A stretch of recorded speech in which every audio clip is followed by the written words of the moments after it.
Hi, it's Mr. Anderson, and in this podcast, I'm going to talk about this word right here. Ecological, well, it depends on where you live. Some people call it a niche. Some people call it a niche, and some people even call it a niche. And so I tend to call it a niche, but I think that's kind of an American thing, and so whatever we call it, it's derived from a French word which simply means nest. And so a good way to think about a niche is basically your role in an environment. And if we look right here, we see a couple of niches being exploited. And so we've got a rock here, and then we've got lichen that's growing on the rock. And so I can actually see 4 species here because lichen is not one species. It's actually a symbiotic relationship between an algae and a fungus. And they can't live by themselves. But I can see this green lichen, and then I also see this orange lichen growing right here. And they're both exploiting a different niche or a different job. And so one of the first scientists to come up with a good definition for a niche is this guy, George Hutchinson. I love his hair, and I've never been able to figure out what kind of an animal he's holding. It looks maybe like a cat or a monkey. But he defined it as an n-dimensional hypervolume, and so that seems like a crazy term. So what's he really talking about? Well, he's saying let's put on one side some biotic factor or abiotic factor. Let's say on this side we put sunlight, and on this side we put moisture. Well, this is just a 2-dimensional volume, and so basically, or area we would call that. And so let's say that you're an organism that likes a lot of light, so you could survive there, but you don't do well with moisture. Well, then this would be your niche right here. And so it would be this area.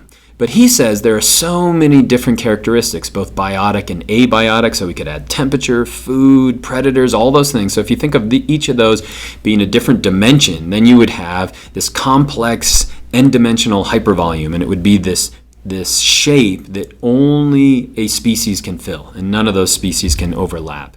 So we're getting a little deep. Let me tell you what I'm talking about. So let's say we've got the orange lichen. And the orange lichen likes a lot of sunlight, doesn't do well without sunlight, but can't stand a huge amount of volume of moisture. And now if we look at the green lichen, well, the green lichen likes more moisture, but doesn't do well if we have a whole bunch of sunlight. And so basically, if we put those in the same area at the same time, we're going to see 2 niches. The first one is your fundamental niche. And so your fundamental niche is where you could live. And so in other words, for the orange one, the fundamental niche is going to be this whole area. It could live here, but when you have the green lichen show up, it can't. It's being outcompeted by that green.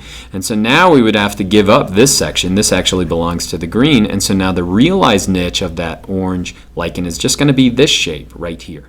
And so that's one way to think about a niche. Another way to think about it is simply its job. And so let's say you work in a factory. This is an early Ford assembly line.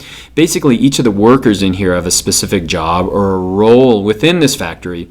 Likewise, in a coral reef, each of these corals is going to have a different role that they play within that ecosystem. And so they're constantly in competition with each other. And in fact, we have what's called the competitive exclusion principle. And that essentially means that you can never have 2 different species filling the same niche at the same time.